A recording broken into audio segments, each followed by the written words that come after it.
Olá, meus irmãos, minhas irmãs. Muito feliz em ver você aqui participando desse projeto da Igreja Batista Jordão, levando até você um conhecimento sobre a música na igreja. Você já parou e refletiu que nós fomos criados com um propósito central? A Bíblia nos ensina que nós fomos criados para o louvor da glória de Deus. Mas como fazer isso da forma correta? Como agradar a Deus através da adoração? Para responder essa pergunta e para enriquecer o nosso entendimento, foi criada essa aula bônus. Nessa aula nós vamos fazer uma viagem no tempo e vamos observar como era a adoração nos cultos do Antigo Testamento. Vamos relembrar os cultos de Caim, de Abel, de Noé, dos hebreus quando foram libertos do cativeiro do Egito, das leis de Moisés, ensinando como cultuar a Deus lá no deserto, até a estrutura musical que foi proposta por Davi na sua época de reinado. E para ministrar essa aula, nós contamos com o professor Gilvan e desde já eu já quero convidar a você a deixar o seu joinha aqui no vídeo, compartilhar esse material para os grupos do seu trabalho, da sua faculdade, do seu grupo da família, para que outras pessoas também tenham esse enriquecimento espiritual. Agora separe a sua Bíblia, o seu bloco de anotações e caneta, porque a nossa aula vai começar agora. Olá você, meu irmão e minha irmã, que a paz de Cristo esteja aí com você também. Nós estamos aqui hoje para mais uma aula da nossa escola bíblica e desde já quero agradecer você estar se dispondo aí a nos acompanhar através desse YouTube. E para que a gente possa otimizar o tempo aqui, nós vamos trazer um assunto hoje. Eu vou já adiantar o seguinte, que nós estamos agora no intervalo das aulas do curso de Teologia do Louvor e Adoração oferecido pela igreja. E aí, essa aula que vocês estão assistindo hoje, ela também vai explorar esse assunto, mas ele vai ficar como um conteúdo extra, como se fosse a parte anexa em um livro, lá que fica depois das conclusões. E aí, você que está fazendo o curso, já teve aí 2 aulas, vai poder reforçar algumas coisas que eu vou falar hoje aqui, também complementar outras, mas você também que não está fazendo o curso, vai também acompanhar essa aula com muita tranquilidade, com as coisas que nós vamos falar aqui. Tranquilo? Então, vamos lá. Como nossa introdução aí está aparecendo aí para vocês, o que é que a gente vê quando lá no livro de Gênesis? O livro de Gênesis, ele mostra lá de forma muito clara que o ser humano, ele busca conhecer a Deus. E busca conhecer a Deus para quê? Para cultuar o Senhor e que com isso também ele possa agradar o Senhor. E aí a gente pode, de repente, se ver diante de uma questão assim, puxa, por que que isso acontece? E aí, como vocês estão vendo aí na tela, das primeiras razões é porque diz lá em Efésios 1:6, ele não vale esse versículo não, um versículo bem conhecido, que diz lá que Deus formou o homem para o louvor da sua glória. Então você tem aí o homem individualmente sendo formado para louvar a Deus. E também não se limita só ao homem individualmente. Lá também em Isaías 43:21, eu botei o versículo aí na tela, olha o que é que diz esse versículo. Ao povo que formei, isso Deus falando, para mim mesmo, a fim de que proclamasse o meu louvor. Então, você tem aí o louvor individual pelo homem e também um Deus que formou um povo para prestar louvor a ele.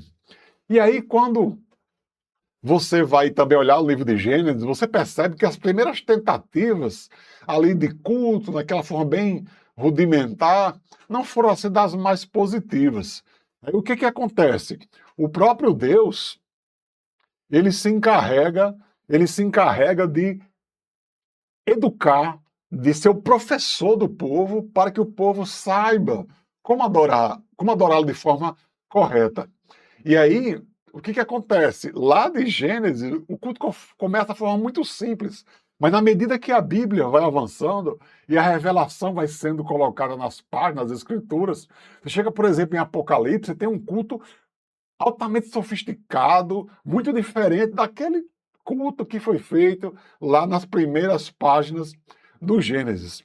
E aí é importante que você guarde muito isso. No progresso da revelação, Deus foi ensinando o povo a como proceder para realizar um culto a Ele. E nossa aula de hoje, nós vamos falar apenas sobre o louvor e adoração no Antigo Testamento. Ok? Deixa eu dar mais um ponto aqui do slide para vocês. Está aí, ó. Louvor, adoração e culto no Antigo Testamento. Bem, como eu disse aí a vocês, nós temos no livro de Gênesis uns exemplos, né, bem primitivos de culto. Primitivo não no sentido de ser exatamente no tempo das cavernas, né? E primitivo no sentido de ser os primeiros cultos. E aí a gente pode ver lá nas páginas do Novo Testamento, lá de Gênesis, tem o primeiro culto oferecido lá por Abel e Caim. Está lá em Gênesis 4, 3 ao 5, né? História bastante conhecida. Temos também o culto oferecido por Noé, né? Depois que ele sai da arca, Noé também oferece um culto a Deus. E depois desses dois personagens, nós temos os cultos realizados pelos patriarcas, Abraão, Isaac e Jacó. E nessas passagens que estão aparecendo aí na tela de vocês, vocês vão poder conferir aí os cultos realizados por esses homens. Aí eu acrescentei também aí, dentre esses patriarcas, a figura de Jó. Porque vocês devem saber, né, que Jó é um dos livros mais antigos da Bíblia. E dava até para, assim, abrir o livro de Gênesis e inserir a história de Jó, para depois retomar a história de Gênesis. Como isso não foi possível, o autor, aliás, o pessoal que organizou o Antigo Testamento, colocou o livro de Jó lá na seção de livros poéticos, né? Mas a história de Jó é quase paralela ali à história de Abraão. Então você tem os patriarcas e tem Jó também apresentando um culto a Deus, né, como exemplo dos cultos, primeiros cultos que foram ofertados ao Senhor. Mas olha só, depois que você conferir esses versículos bíblicos aí que eu listei, do momento em que as pessoas, os personagens, realizaram os seus cultos, dá para a gente perceber, mesmo nesses rudimentos ainda da realização de culto a Deus, podemos perceber algumas coisas já bastante importantes nesses momentos aí. Ó. Por exemplo, o culto era feito de forma pessoal.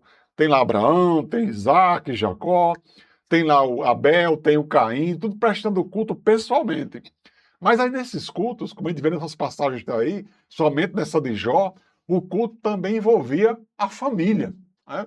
Até vou remeter aí ó, algumas mensagens que vocês já viram aí sobre essa relação que Deus tem com a família. Um outro ponto aí muito importante é que nesses cultos, uma oferta é apresentada a Deus em holocausto. E terceiro, isso aqui é muito importante, ó, um reconhecimento do caráter de Deus, dos feitos do Senhor e o propósito claro na vida de quem realiza esses cultos de exaltar o nome do Senhor. Aí eu botei aí uma imagem, né, de uma oferta que era feita em sacrifício a Deus. E aí, como os cultos eram realizados antigamente, normalmente o pessoal erigia um altar de pedra, né? E acendia um fogo no topo do altar e queimava ali algo em holocausto ao Senhor.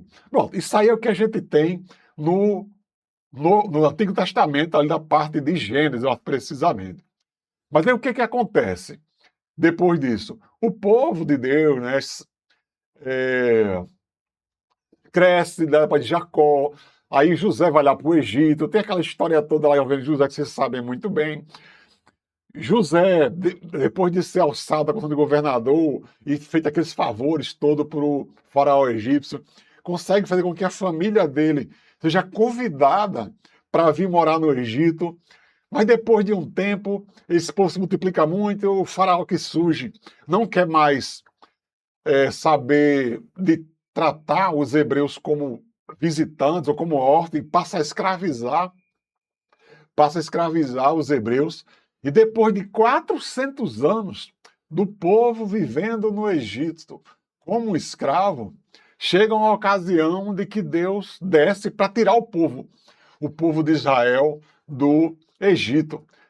E nessa hora, né, quando Deus começa a tocar esse projeto, Deus levanta Moisés, essa história vocês sabem muito bem, e de Moisés, olha, eu vou livrar meu povo, então vá perante Faraó e diga a Faraó que o meu povo precisa sair do Egito.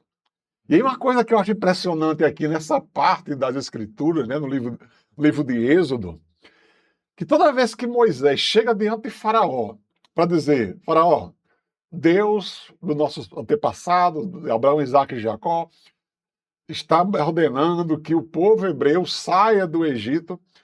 E aí o que é que Moisés sempre argumenta para Faraó nessas passagens bíblicas que estão aí, todas elas em Êxodo? O argumento de Moisés para Faraó é de que o povo vá para o deserto para que possa prestar culto a Deus, como vocês estão vendo aí na tela, na tela. E aí, pronto. Aí depois disso vem toda aquela fase do embate entre Faraó, e tem aquelas pragas, e tem aquela 10ª praga triste, que é a morte dos primogênitos, e finalmente o povo sai. Sai do Egito para ir para o deserto adorar a Deus. Mas veja, tem um detalhezinho muito importante aí. Quando o povo ele sai, ele está no Egito, a Bíblia ela não registra que o povo prestava culto enquanto estava escravo do Egito. A única notícia que a gente tem de que o povo hebreu fazia culto lá no Egito é só por ocasião do culto da Páscoa, perto ali, no ambiente, no clima, no contexto da 10ª praga. Então, o que a gente pode inferir desse silêncio é que o povo parece que tinha perdido a noção do que era prestar um culto a Deus, como os patriarcas que gerou esse povo faziam. E um outro detalhe, o povo egípcio, onde o povo já passou tanto tempo escravo, era um pessoal extremamente idólatra. Eu acho que vocês já ouviram aí de algum canto, de algum local, alguém dizer que no egípcio havia mais deuses do que pessoas, de tanto Deus que havia lá no Egito. Então você tem aí um povo que é um povo hebreu, um povo, né, da aliança que Deus fez lá com os patriarcas, mas esse povo não tinha uma ideia correta de que era prestar culto a Deus. Então, Deus leva esse povo para o deserto, para ensinar esse povo a como prestar culto. Precisava que toda a referência daquela cultura, da religiosidade, principalmente egípcia, fosse afastada do povo, para que assim o povo ficasse, digamos assim, como uma tábua rasa, para que Deus pudesse chegar ali e incutir na mente do povo hebreu uma cultura, um pensamento, uma mentalidade do que era prestar culto ao Senhor. Então é por essa razão que o povo acaba indo para o deserto. Eu botei aí, os hebreus precisavam aprender a como prestar culto a Deus, né? Porque, como eu falei há pouco, o povo não tinha essa referência, não tem notícia que o povo prestava culto a Deus. Então o povo tem que ser educado quanto a isso. Então Deus tira o povo do Egito e o leva ao deserto para educar esse povo sobre como prestar culto a ele. Aí eu botei esse slidezinho aí para vocês verem. Aqui tem muito texto, né? Um slidezinho aí para ilustrar um pouco aí o que a gente está dizendo. Pois bem, uma vez lá no deserto, lá no Monte Sinai, ali perto do Monte Sinai, chega uma ocasião em que Deus entrega de logo assim os mandamentos, né, o decálogo ao povo hebreu. E esse decálogo, se eu botei aqui na ponta aí, a primeira parte do decálogo, acho que os primeiros versículos ali, mandamentos, que eu compõe o decálogo, eles colocam muita clareza, informações importantes para quem quer adorar a Deus. E note que no Êxodo 20, de 1 a 6, nós não vamos ler, para te ganhar tempo, a ordem que Deus deixa com muita clareza nesses primeiros mandamentos é: os outros deuses precisam ser abandonados, né? Toda aquela referência de Deus e do Egito, vocês precisam esquecer, devem esquecer toda essa referência. E aí, os textos, né, do Antigo Testamento vão sempre trabalhando em cima disso, que o povo deveria se concentrar e prestar culto somente a Deus. E aí, quando eu estou falando aí sobre a lei divina, é importante dizer que a lei ela foi dada ao povo não para salvar o povo. O povo já tinha sido salvo quando foi tirado do Egito. A lei é dada ao povo para orientar o povo sobre como ele deveria se comportar diante de Deus. E esse comportamento que a lei estabelecia fazia parte desse processo de educação, de catequese, de instrução que Deus utilizava para ensinar ao povo a mentalidade que eu já falei aqui antes. E aí, essa lei ensinava, inclusive, sobre como prestar culto a Deus. E aí, o que é que essa lei ela traz também para a gente? Ela coloca como aspecto a ser observado nesse processo de educação que Deus aplica ao povo, de que havia um dia certo para adorar. O povo hebreu aprendeu, ó, em determinados dias vocês vão prestar culto. E o curioso, irmãos, que esses cultos eles não eram opcionais. Os hebreus não podiam escolher de fazer ou não esse culto. Eles tinham por obrigatoriedade fazê-lo. E aí quando a gente pensa, puxa, prestar culto por obrigatoriedade, isso, meus irmãos, embora pareça estranho, mas, repito, Deus estava educando o povo a adorá-lo. Então, dentro desse aspecto didático, essa obrigatoriedade, que vai ter uma outra função, revelar outra nuance depois, nesse momento aí, era obrigatório.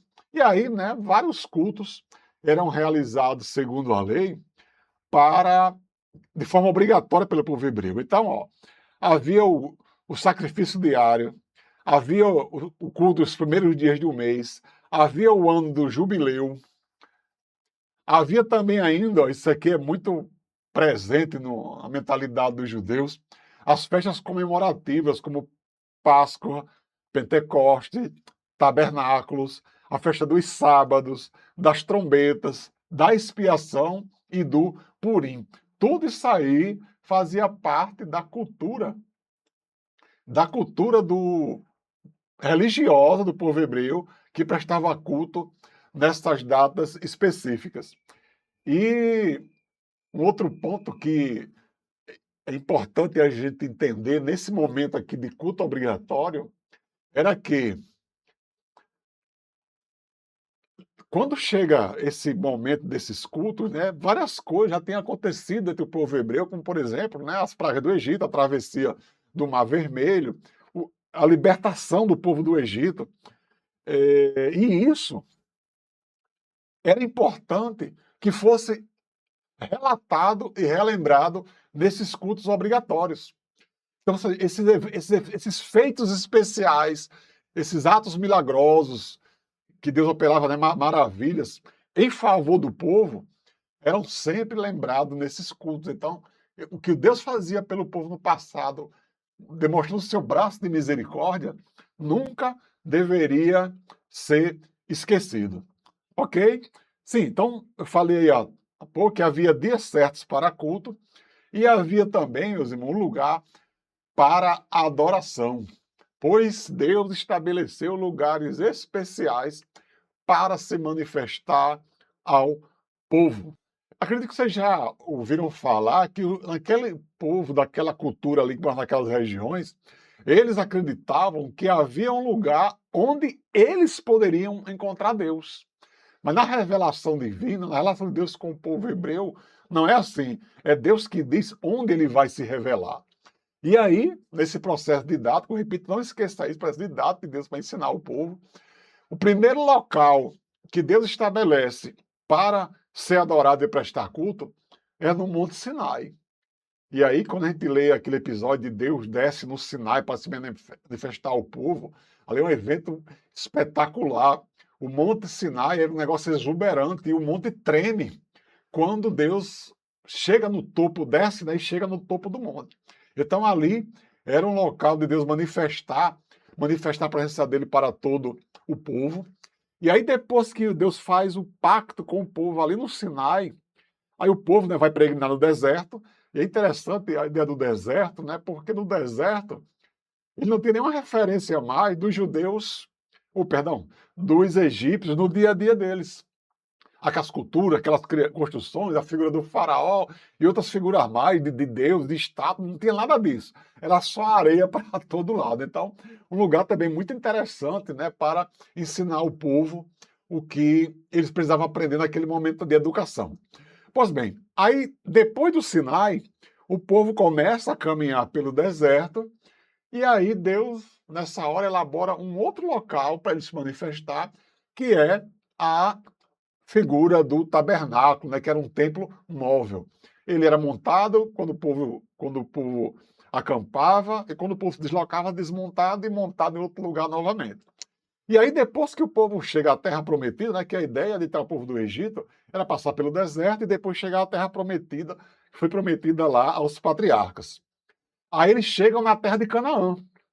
E aí tem aqueles períodos de Josué, de conquista, tem o período do juízo, que é bem tenebroso lá da história do povo hebreu, e finalmente chega a figura do governo se estabelece e a figura de Salomão, o sábio Salomão, constrói a figura definitiva do local de adoração que era o templo. Deixa eu ver aqui se eu coloquei mais algum versículo aqui. Não, não coloquei.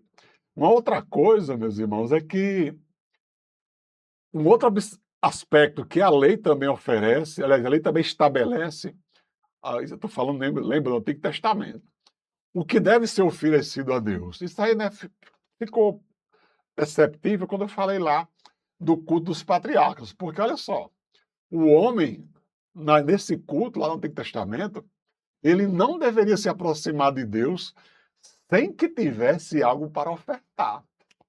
Então, não se pode chegar em um culto de mãos vazias. Precisa ter algo na vida do crente, estou falando do Antigo Testamento, sem ter algo para ofertar. Claro, isso tem reflexo para nós hoje, mas observe como isso já era ensinado. E olha só, quando você oferecia o culto a Deus, esse sacrifício não era obrigatório ser sempre um animal, um cordeiro sem mácula, para ser morto e oferecido a Deus. Havia também as ofertas que eram relativas às colheitas. Então você plantava a colheita, quando a colheita dava os grãos, você separava aqueles primeiros grãos e levava como oferta para Deus também. E aí, o sacrifício de um cordeiro para derramar o sangue, isso aí era só, obviamente, quando era para oferta em favor do pecado, né, para conseguir o perdão de Deus em relação ao pecado, tá? Então, havia essas formas diferentes de ofertas para o Senhor. Um outro ponto aí também que o Antigo Testamento estabelece é quem pode oferecer culto a Deus.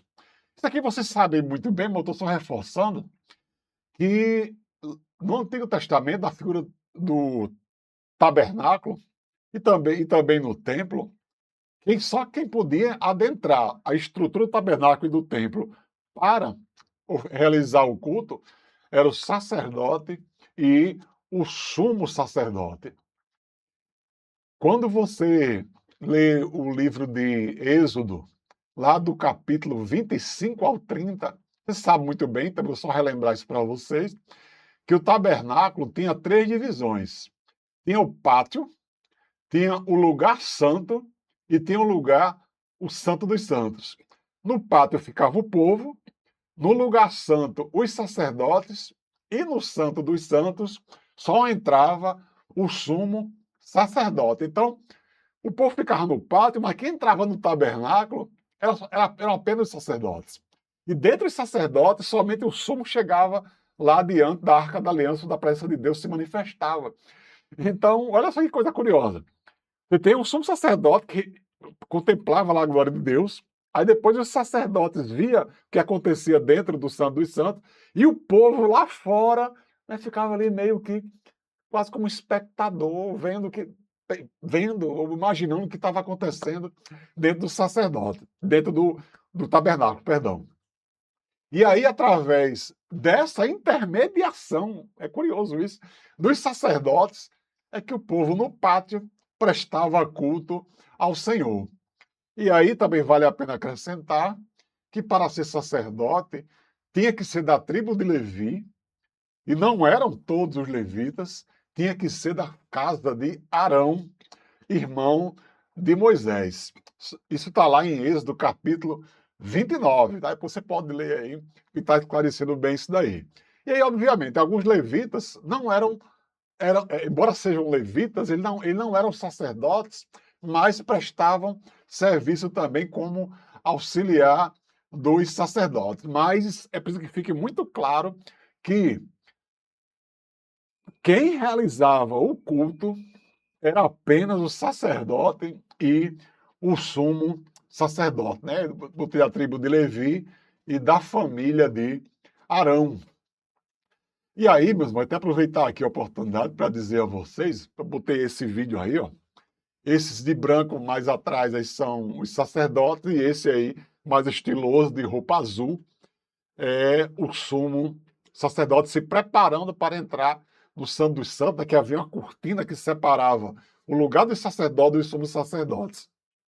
E aqui, meus irmãos, eu vou até falar algo a vocês que nas igrejas, as equipes de louvor, principalmente o pessoal que é instrumentista, normalmente assim gosta de se chamar, ou até algumas pessoas também, de forma talvez carinhosa, chamam os instrumentistas de levitas, né? Porque exercem a função de louvar como os sacerdotes levitas faziam no tabernáculo e no templo. Mas veja, esse nome levita, o nome de levita estava associado à tribo de Levi, e para prestar louvor era para ser da família de Arão. Então, assim, essa ideia de associar o instrumentista da igreja, alguém da equipe de louvor, como levita, ela pode assim ter até amparo num carinho, num aspecto afetuoso, mas biblicamente falando, não há como relacionar os instrumentistas das igrejas, qualquer igreja que seja, como levitas responsáveis pelo louvor, porque, repito, nenhum, até onde eu sei, nenhum levita que eu vejo nas levita, nenhum instrumentista que eu vejo na igreja hoje, ele é da família de Arão. Ok? Tranquilo isso daí? E por último, aí, ainda nessa parte de que a lei estabelece, é a questão, irmão, da consciência na adoração. Porque, veja, o culto, ele não poderia ser feito de qualquer maneira.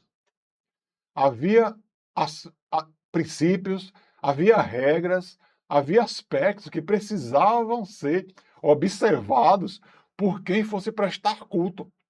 E aí, ó, reforçando o que eu já falei antes, a lei foi dada para orientar o povo sobre como proceder diante de Deus. E essa lei apontava até como deveria ser realizado, ó, o culto, como eu estou colocando aí no slide para vocês.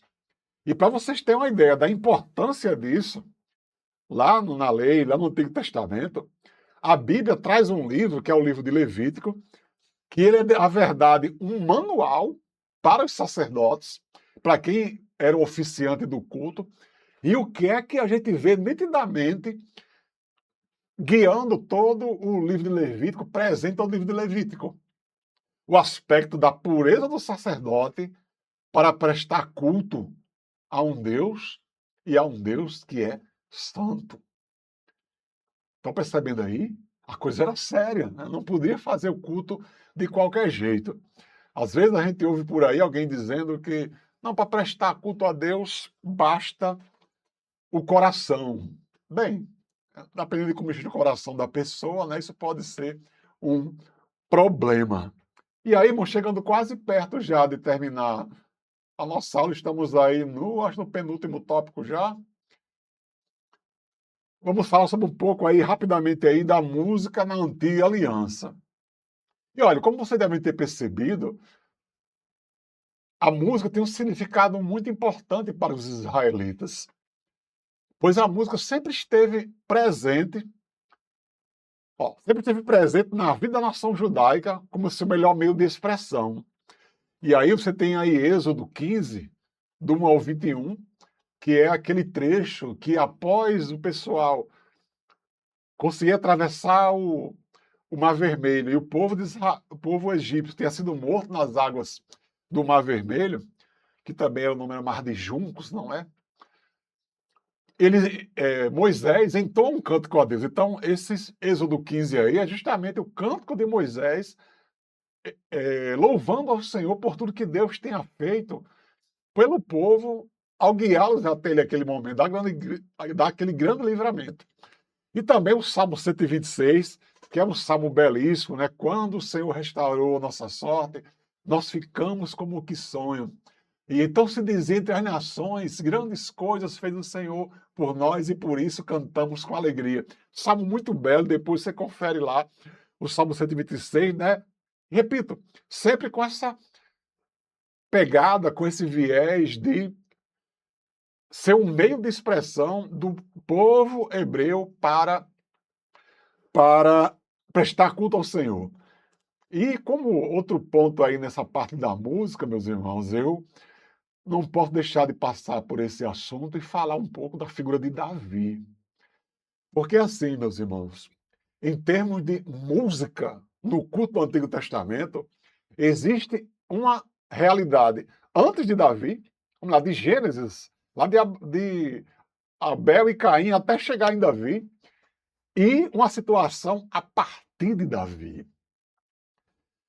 E é justamente a partir de Davi que a música para o povo hebreu tem o seu maior desenvolvimento. E mais, é a partir daí que a música passa a fazer parte claramente da religião dos hebreus. E assim, né, como Davi era um músico, é um cara que tem uma intimidade muito grande com a música. Eu botei um vídeo dele aí, né? Por isso que Davi ele era ruivo. Encontrei aí essa figura aí representando Davi tocando sua harpa, das muitas músicas que ele compôs e entoou. Davi, assim, ele gera quase assim que uma revolução na música do povo hebreu do Antigo Testamento. E claro, ele, como líder do povo hebreu, como rei, ele também deu uma organizada, ele estabeleceu o ministério de louvor de culto, quando ele colocou ali, por exemplo, figuras como Asaf. Né? Asaf era da tribo dos levitas. Então, Davi organiza isso entre o povo hebreu. E para vocês terem uma ideia, irmãos, sobre essa mudança, se os instrumentistas fossem da igreja hoje pegar um nome bíblico para ser chamado, deve ser chamado de Davitas. É um estranho isso, né? E não de levitas, porque é Davi, gente, que imprime uma outra realidade à música que havia no Antigo Testamento. E detalhe, Davi não era levita. Davi ele era da tribo de Judá. Mas repito, a pujança de Davi em influenciar o louvor dessa maneira aí fez com que a música e a adoração na história do povo hebreu do Antigo Testamento ganhasse assim uma nova cara, ok? Um outro ponto aí, deixa eu ver aqui para falar com vocês, sim. E aí, para terminar, já o que acontece? O povo hebreu, ali estabelecido na terra de Canaã, o povo hebreu desobedeceu muito ao Senhor, para tudo que Deus tinha ensinado, como me servir, como me prestar culto. O povo desobedeceu francamente assim a Deus. Deus orientava, o povo fazia coisa errada. E o povo passou mais tempo prestando culto a outros deuses do que culto a Jeová. E chegou um tempo que Deus chegou, peraí, vamos dar um basta nisso. Deus vai e traz juízo sobre o povo de Israel. O povo do norte é invadido pelos assírios e pela Babilônia. E o povo de Israel do sul é levado para a Babilônia, eles passam 70 anos lá na Babilônia, depois na Pérsia, e depois desse tempo, 70 anos, o povo hebreu volta, principalmente o povo da terra de Judá, volta ali para a terra de Israel, a terra sul de Israel. E aí, quando Deus traz o povo de Israel de volta para a sua terra, e aí, repito, né, depois de 70 anos, o que acontece? Olha isso. O povo de Judá passou 70 anos vendo a cultura da Babilônia, vendo a cultura da Pérsia, como é que havia os deuses de lá, como é que era a cultura de lá. O que é que esse povo precisava fazer, meus irmãos? Por que está falando até agora? Esse povo precisava ser educado novamente sobre como prestar culto a Deus na terra que Deus separou para eles. Uma situação bem parecida com o que aconteceu lá no Egito, né? Quando Deus tirou o povo de Israel do Egito. E aí, Deus traz o povo para a terra de Canaã, a região sul, a região de Judá, e ali, assim como Deus levantou Moisés, né, para orientar o povo, para aprender como cultuar Deus no deserto, agora Deus levanta mais dois líderes, que são aí Esdras e Neemias, que vão guiar o povo nessa tarefa, né, de aprender o culto a Deus. E vocês sabem bem, lendo ali o livro dos profetas do Antigo Testamento, somente ali os últimos livros, os profetas menores ali, que encerram o Antigo Testamento, que uma das coisas que Deus, assim que instala o povo novamente na terra, o que é que Deus orienta Neemias e Esdras fazerem? Reconstruir o templo e restabelecer o sacerdócio. Por quê? Porque é através do templo e da vida do sacerdote que o culto a Deus poderia acontecer. Então, observe, irmãos, como quando a gente olha assim para o Antigo Testamento, quando depois que há a queda ali de Adão e Eva, Deus dá início a um processo de redenção, de resgatar o homem que estava agora perdido para trazer esse homem de volta para ele. Mas, enquanto a revelação fala sobre o desenvolvimento desse projeto de redenção, de Deus trazer o homem de volta para ele, o que acontece? Deus vai trazendo esse povo para perto dele, ensinando-os como prestar culto a ele. Então, a redenção na Bíblia, e até que aqui no Antigo Testamento a gente está vendo, é um assunto muito importante.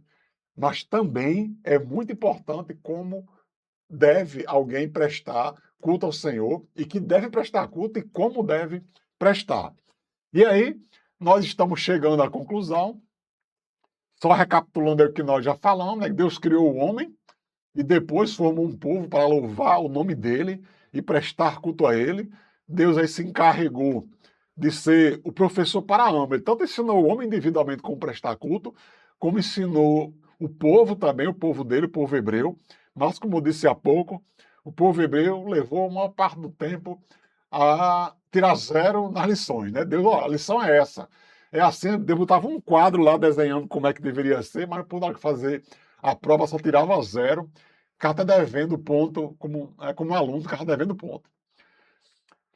E aí, como eu também falei há pouco, a redenção do povo e o culto eram pontos centrais na relação de Deus com o seu povo no Antigo Testamento.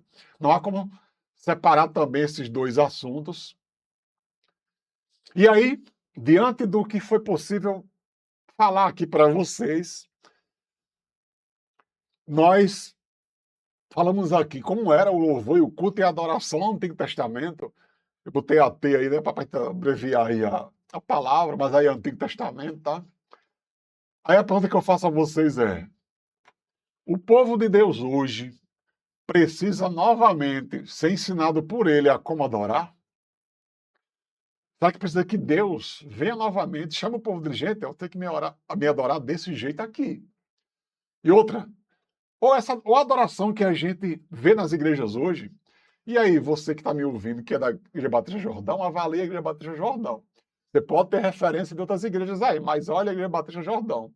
Será que a adoração que nós oferecemos a Deus como igreja reflete bem o que a Bíblia ensina? Não precisa responder aí no chat, nos comentários do áudio, não. Mas pense para você aí, pense nisso daí, e se a resposta fosse não para a primeira pergunta, e sim para a segunda, então nossa igreja está de parabéns. Mas se não, há algumas coisas aí que precisam ser revistas. Ok, meus irmãos? Então, chegamos aqui ao fim de nossa aula. Espero que o conteúdo tenha acrescentado algo para a sua vida. E como eu falei antes, isso aqui é um conteúdo extra para quem está fazendo o curso de teologia do culto e adoração. E espero que você que não esteja fazendo o curso também tenha aproveitado bem essa aula, ok? Não esqueça de deixar o seu like. Fique com Deus e até outro dia, meu irmão.